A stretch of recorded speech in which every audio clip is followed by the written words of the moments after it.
செலுத்துவோமாக.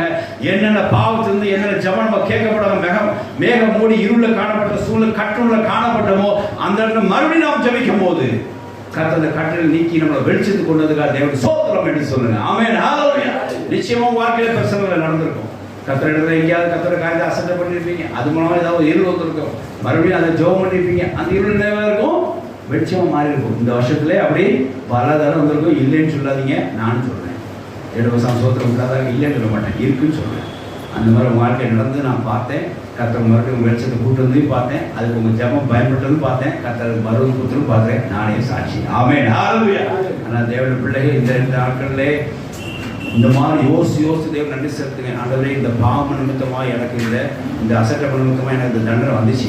ஆனால் நான் நோக்கி கூப்பிட்டேன். என் மறுபடியும் அந்த இருந்தது என்ன வெளியே கொண்டு வந்தீர். கர்த்தர் ஸ்தோத்திரம் என்று சொல்லுங்க. கர்த்தர் தொடர்ந்து ஆசீர்வாதம். ஆமென். ஹல்லேலூயா.